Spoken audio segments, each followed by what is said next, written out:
Assalamualaikum warahmatullahi wabarakatuh.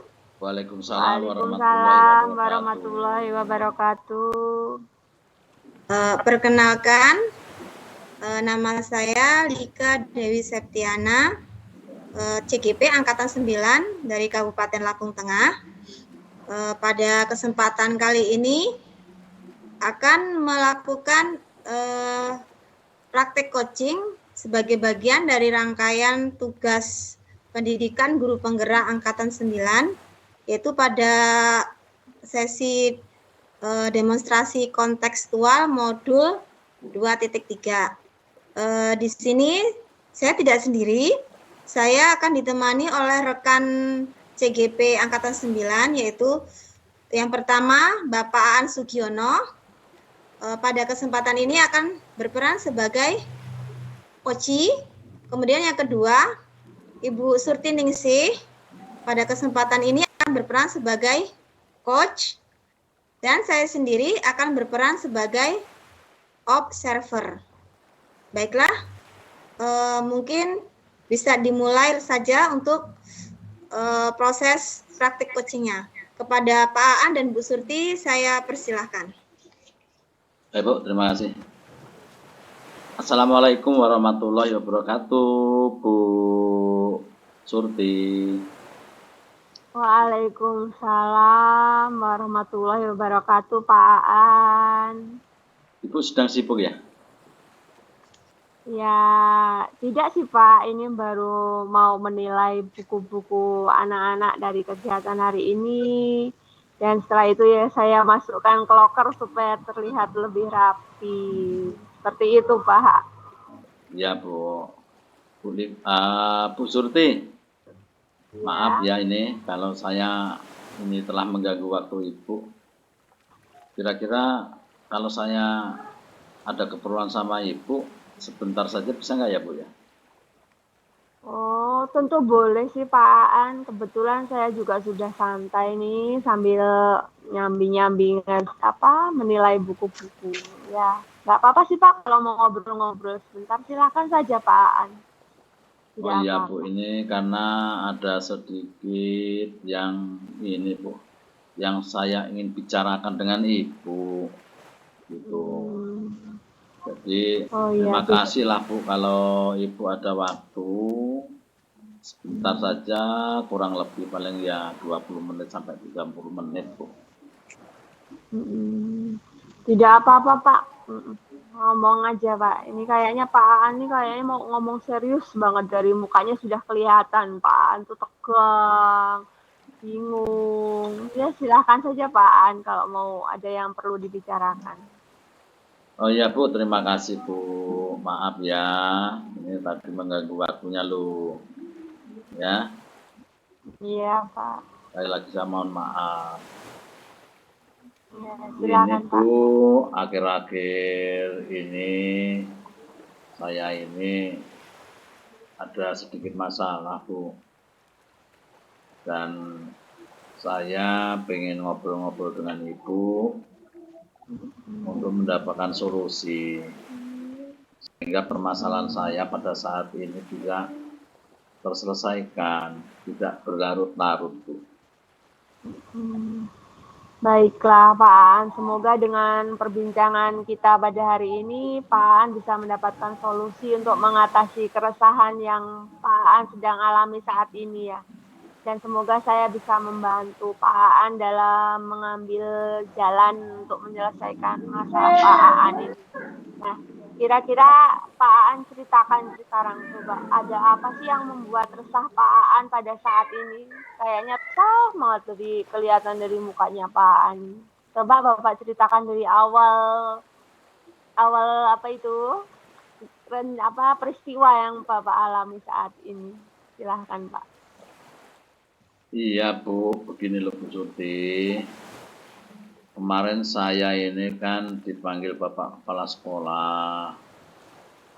Jadi saya ini ditegur, yaitu masalah kedisiplinan saya akhir-akhir ini. Jadi pada akhir-akhir ini saya mempunyai suatu masalah yang jelas Bu. Gitu. Ketidakdisiplinan seperti apa ya kira-kira Pak Aan lakukan sehingga Pak Aan ini mendapatkan teguran dari kepala sekolah Pak Aan?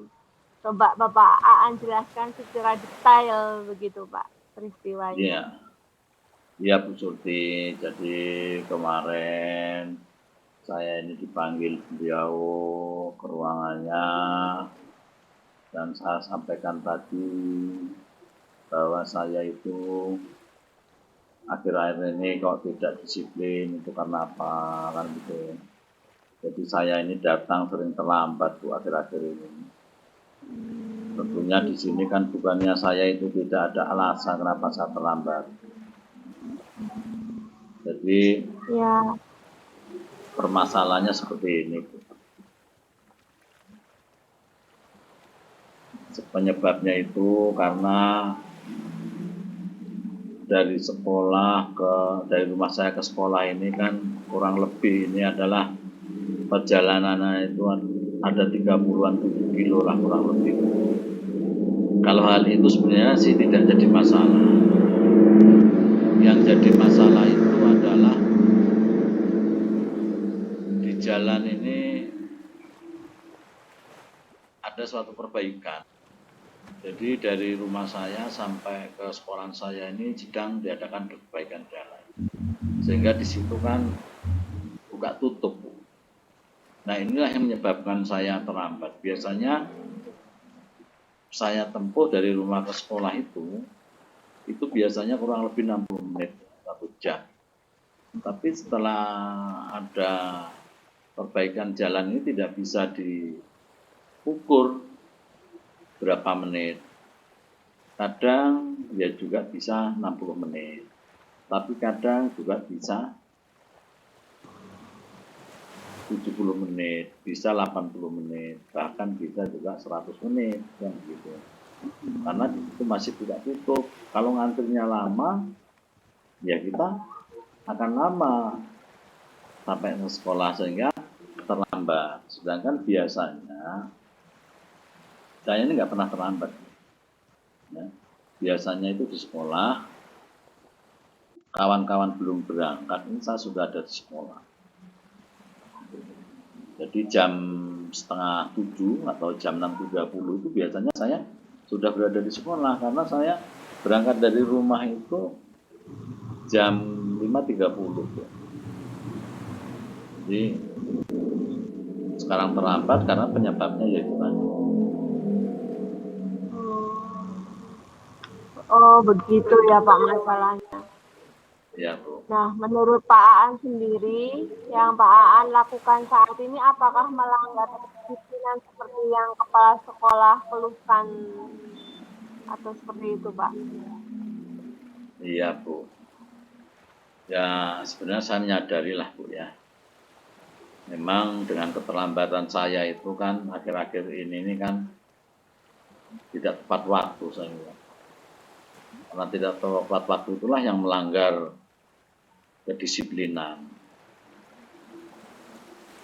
Jadi pada beberapa waktu ini akhir-akhir ini saya datang terlambat. Dan memang saya tidak memberitahukan kepada kepala sekolah dulu.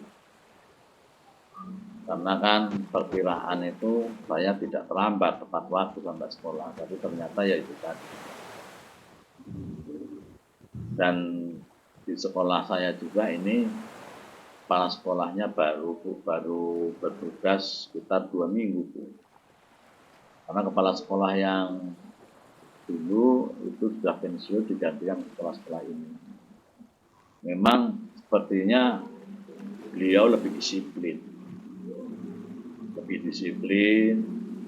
lebih memperhatikan bawahannya.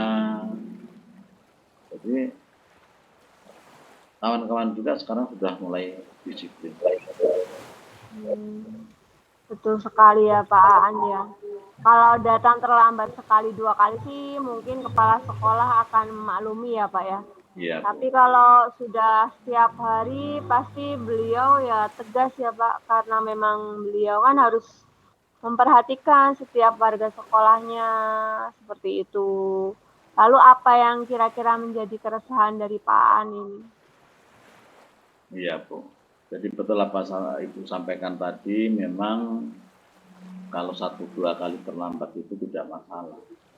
Karena saya ini akhir-akhir ini sering terlambat, Bu. Gitu loh.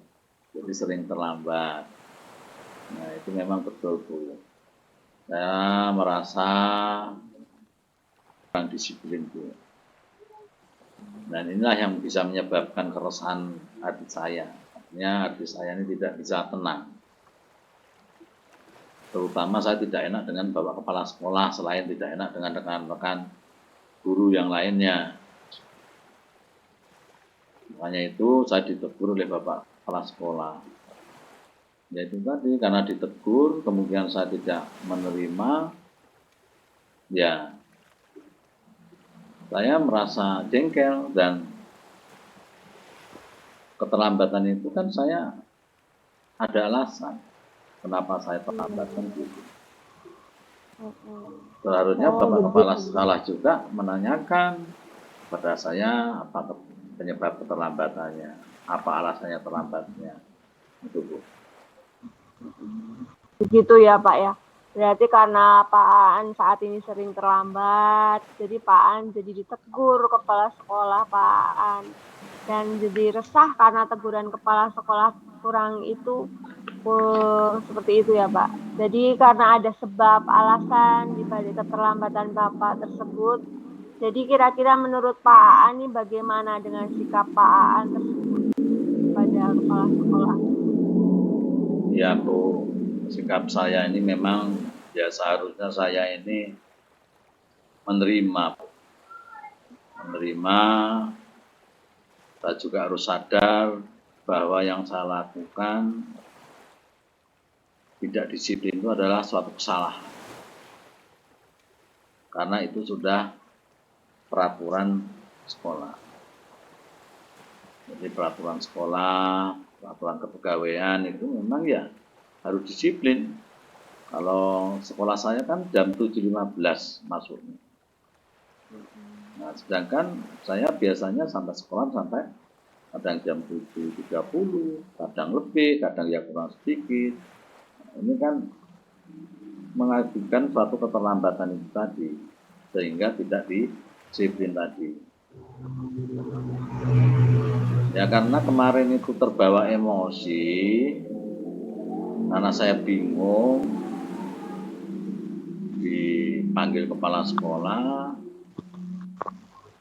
ya akhirnya ya itu, saya merasa jengkel itu tadi. Karena mungkin juga sudah dari rumah sampai sekolah, sudah jengkel di jalan, sudah ngantri lama, ya. Dan itu juga antrinya itu tidak hanya sekali 2 kali, Bu. Kalau bisa saya hitung itu sampai 4 kali juga tutup itu dalam perjalanan itu. Kira-kira yang Pak Aan akan lakukan setelah ini untuk menghilangkan keresahan yang Pak Aan alami itu, kira-kira apa yang akan dilakukan Pak Aan rencananya? Rencana saya, Bu. Jadi rencana saya ini yang jelas ya, karena kemarin terjadi seperti itu, bagaimana untuk menjaga hubungan dengan Bapak Kepala Sekolah, ya tentunya saya menemui Kepala Sekolah, Bu, untuk minta maaf, ya, agar tidak berlarut-larut, Bu. Tidak berlarut-larut permasalahan ini. Dan saya juga biar tidak ada jarak dengan Bapak Kepala Sekolah, tidak canggung antara saya dengan Kepala Sekolah. Tentunya ya itu tadi saya harus minta maaf, karena itu juga kesalahan saya, ya, karena saya sebagai bawahan beliau seharusnya saya juga menerima kesalahan itu dengan lapang dada, tetapi ya namanya manusia, Bu, rasa jengkel, marah itu adalah manusiawi ya menurut saya. Tapi ya juga begitu saya pikirkan kok, saya renungkan saya yang salah. Saya juga berpikir untuk memperbaikinya dan minta maaf kepada Kepala Sekolah. Kira-kira bagaimana cara Bapak memperbaiki masalah akibat seringnya terlambat itu, Pak Aan? cara mengatasi supaya Pak Aan tidak terlambat lagi ke sekolah tuh. Cara mengatasinya kira-kira apa yang akan Bapak lakukan? Nah, ini Bu Surti.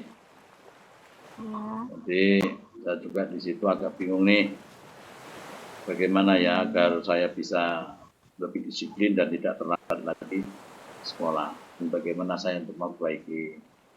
Kira-kira Bu Surti juga bisa memberikan solusi. Kemungkinan menurut saya sih begini Bu, nanti saya juga minta masukan kepada Ibu, minta solusi kepada Ibu. Kalau menurut saya ini Bu, sebenarnya saya terbiasa untuk bangun pagi. Saya bangun jam 4.30 atau setengah 5 itu kan, sebelum subuh itu saya sudah bangun, kita subuh, sebelum subuh itu juga sudah mandi, terus subuhan, setelah subuhan, bantu istri Bu, bantu istri di rumah. Ya, karena anak saya ini kan 2 Bu, yang masih di rumah ini masih kelas 1 SD dan satunya itu masih kelas 7 SMP. Ibunya juga kan kebetulan juga seorang guru. Jadi saya juga kan kalau pagi itu tidak harus sudah berada di sekolah 7.15. Anak-anak juga sekolah. Nah, ini saya juga membantulah, ya, membangunkan, ya, kadang membantu mandi dan sebagainya. Karena nggak mungkin akan dikerjakan ibu saya. Karena yang mengantar anak sekolah ini sudah ada, tetapi kan biasanya jam 7 kurang sedikit baru sampai rumah kan gitu. Yang ingin saya lakukan ya salah satunya tadi saya bangun pagi, biasanya terlambat penyebabnya karena saya kendaraannya memakai roda 4 kan gitu ya. Makanya itu nanti kemungkinan ya saya akan bawa sepeda motor. Kalau sepeda motor kan kita masih mencari jalan-jalan alternatif yang tidak bisa dilewati mobil, itu bisa dilewati sepeda motor. Nah itu nanti saya harapkan bisa menjadi solusi itu. Walaupun sekarang ini musim hujan juga saya akan nanti ya menyediakan jas hujan. Sehingga anak-anak saya nanti tidak kecewa saya sering terlambat, ya. Karena ini juga merugikan anak, terlambatan saya ini. Anak sudah menunggu di kelas beberapa menit, saya terlambat belum maghrib. Nah ini sangat-sangat merugikan anak kita sebagai guru, bahkan sebagai pendidik.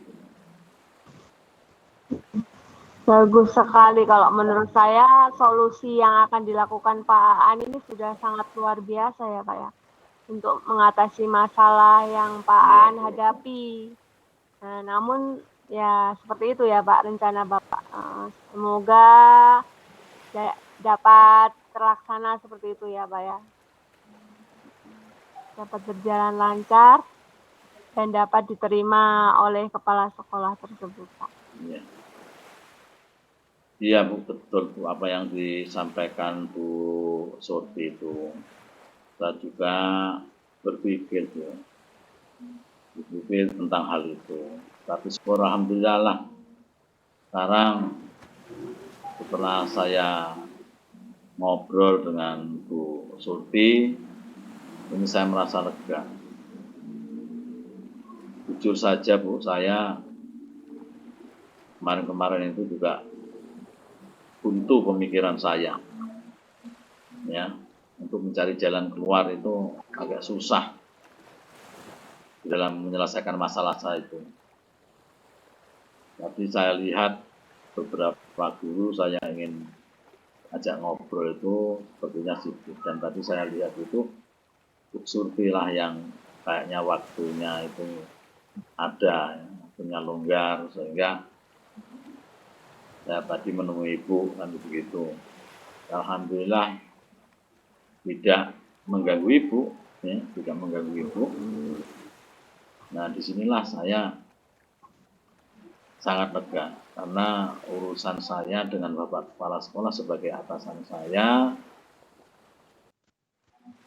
yang tadinya khawatir dan takut sekarang sudah lega. Tentunya apa yang saya sampaikan tadi, saya akan menemui Bapak Kepala Sekolah dan minta maaf. Mudah-mudahan ini juga bisa terselesaikan. Syukurlah ya Pak An sudah merasa lega. Lalu dari yang sudah Pak An rencanakan tadi, komitmen apa yang akan Pak An lakukan untuk menjalankan rencana itu? Ibu, kalau komitmen tentunya yang pertama, karena saya sudah salah, yang pertama saya akan menghadap kepala sekolah lagi untuk meminta maaf. Dan saya akan jujur mengakui kesalahan saya. Yang kedua, kalau masalah kedisiplinan, ke depannya ini saya akan lebih awal datang ke sekolah seperti sebelumnya. Karena sebelumnya juga saya pagi sudah sampai sekolah.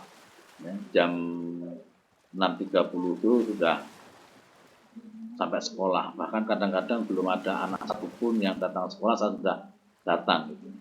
Mudah-mudahan dengan nanti juga terselesaikan perbaikan jalan itu nanti sudah lancar dan saya tidak menjadi terlambat lagi. Nah, itu Bu saya rasa. Menurut saya itu ide yang bagus sekali Pak An ya. Semoga ide-ide itu dapat terselesaikan, masalah Bapak terselesaikan, dan Pak An dapat bekerja dengan suasana hati yang tenang, nyaman, tanpa dihantui rasa resah dan bersalah. Seperti itu ya Pak An ya. Ya Bu, terima kasih Bu Suti untuk waktunya yang telah mendengarkan keluhan-keluhan saya tadi ya. Sekarang saya sudah merasa lega, sudah merasa plong, sudah bebannya ini berkurang banyak sekali. Semoga kita nanti menjadi seorang guru, tetapi guru yang disiplin, guru yang memberikan suatu contoh ya, kepada anak didik kita, juga menjadi contoh rekan kerja kita, ya, teman sejawat, bahkan pada umumnya warga sekolah, sehingga sekolah akan menjadi lebih baik ya, dengan peningkatan kedisiplinan tersebut. Amin ya Rabbal Alamin. Sama-sama ya Pak An ya. Ya Bu. Terima kasih Bu, ini sudah meluangkan waktu dengan saya ini Bu. Saya rasa sudah cukup saya untuk berbincang-bincang dengan Ibu. Kemungkinan nanti kalau ada suatu permasalahan lagi ya Bu ya, yang mungkin saya tidak bisa menyelesaikan saya sendiri, mungkin juga masih saya mohon bantuannya Ibu untuk ngobrol lagi untuk menyelesaikan masalah-masalah yang ada atau yang kita hadapi ya Bu ya. Saya rasa itu Bu. Sekali lagi sangat terima kasih.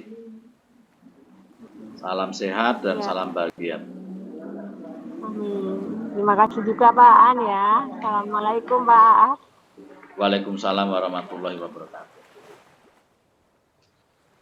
Baik, demikianlah praktek coaching yang sudah dilakukan oleh Pak Aan dan Ibu Sutiningsi.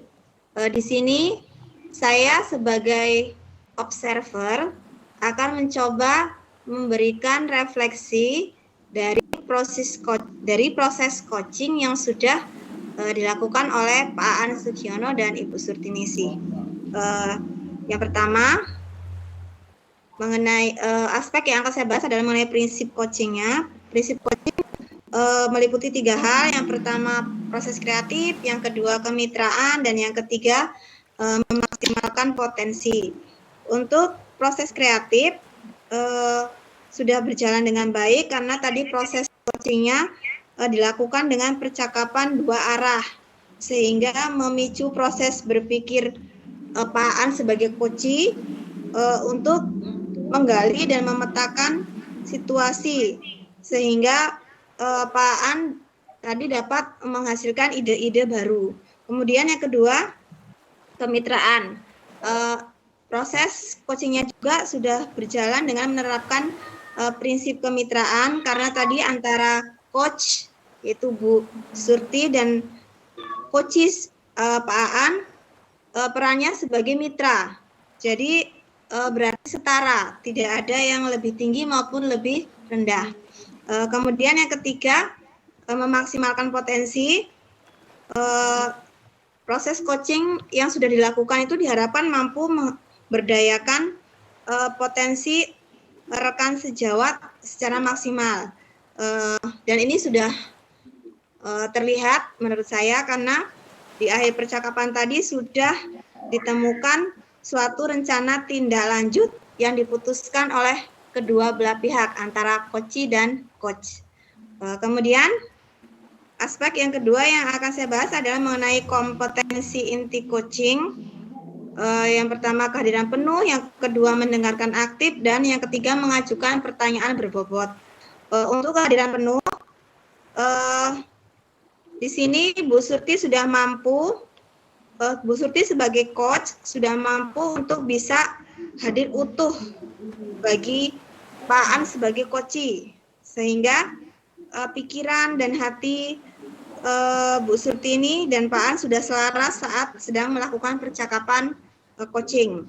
Kemudian yang kedua, Bu Surti juga sebagai coach sudah mendengarkan aktif, sudah menjadi coach yang baik, karena saya perhatikan Bu Surti tadi lebih banyak mendengarkan dan lebih sedikit berbicara, seperti itu. Kemudian yang ketiga, mengajukan pertanyaan berbobot juga sudah dilakukan oleh Bu Surti sebagai coach, ya. Jadi tadi pertanyaan dari Bu Surti mampu menstimulasi pemikiran Pak Aan sebagai coachee untuk memunculkan hal-hal baru dan mengungkapkan emosi, seperti itu. Kemudian aspek yang ketiga yang akan saya bahas adalah mengenai proses coaching yang sudah berjalan sesuai dengan alur tirta. Yang pertama adalah tujuan. Jadi di awal percakapan tadi sudah jelas coach atau Bu Surti sebagai coach sudah mengetahui tujuan dari proses coaching ini. Jadi tujuannya adalah untuk menemukan solusi dari permasalahan yang sedang dihadapi oleh Pak Aan sebagai coachee. Kemudian yang kedua, identifikasi. Jadi proses coaching ini harus mampu menggali semua hal yang terjadi pada diri coachee. Jadi tadi Bu Surti sudah mampu mengidentifikasi, ya, Bu Surti sebagai coach sudah mampu mengidentifikasi permasalahan yang sedang dihadapi oleh Pak Aan sebagai coachee, yaitu Pak Aan mendapat teguran dari kepala sekolah akibat sering terlambat hadir di sekolah. Dan hal ini dikarenakan yang pertama, jarak tempuh rumah Pak Aan dengan sekolah itu sangat jauh, 30 km. Tapi sebenarnya bukan hal ini yang prinsip, ya Pak, karena ternyata masalahnya sebenarnya adalah karena sedang ada perbaikan jalan dengan adanya sistem buka tutup, jadi menyebabkan keterlambatan Pak Aan untuk hadir ke sekolah. Seperti itu. Kemudian yang ketiga adalah rencana aksi. Jadi di sini coach atau Bu Surti membantu Pak Aan sebagai coachee untuk memilih hasil pemikiran yang nanti dapat dijadikan sebuah rancangan aksi. Jadi sudah berhasil menurut saya tadi, karena Pak Aan sudah menemukan ide untuk mengatasi keterlambatannya, yaitu dengan cara yang pertama mengatasi permasalahan Pak Aan. Yang pertama adalah Pak Aan akan meminta maaf dengan kepala sekolah sehubungan dengan masalah yang sedang dihadapi karena Pak Aan mendapat teguran. Kemudian yang kedua, Pak Aan akan biasanya bersekolah itu menggunakan kendaraan roda 4, Pak Aan akan mengganti dengan kendaraan roda 2, di mana kendaraan roda 2 ini memungkinkan Pak Aan untuk dapat memilih jalan-jalan alternatif yang tidak bisa dilalui oleh mobil. Jadi kemungkinan bisa lebih cepat sampai di sekolah.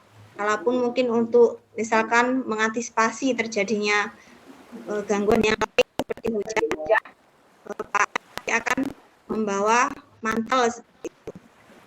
Kemudian yang terakhir adalah tanggung jawab. Jadi di sini Bu Suti juga sudah mampu ya, Bu Suti sebagai coach sudah mampu membuat Pak sebagai coach membuat suatu komitmen untuk menjalankan rencana aksinya. Yaitu yang pertama tadi untuk Pak An berencana berkomitmen untuk menghadap kepala sekolah untuk jujur mengakui kesalahan ya, karena sudah terlambat hadir ke sekolah. Kemudian yang kedua, Pak An akan berusaha untuk meningkatkan kedisiplinan, yaitu dengan cara untuk hadir ke sekolah lebih awal, seperti itu. Demikianlah refleksi dari saya sebagai observer. Semoga bermanfaat dan mungkin dapat diterapkan pada kasus-kasus lain sehingga kita dapat melaksanakan proses coaching dengan menggunakan alur tirta dengan baik. Demikian saya akhiri. Wassalamualaikum warahmatullahi wabarakatuh.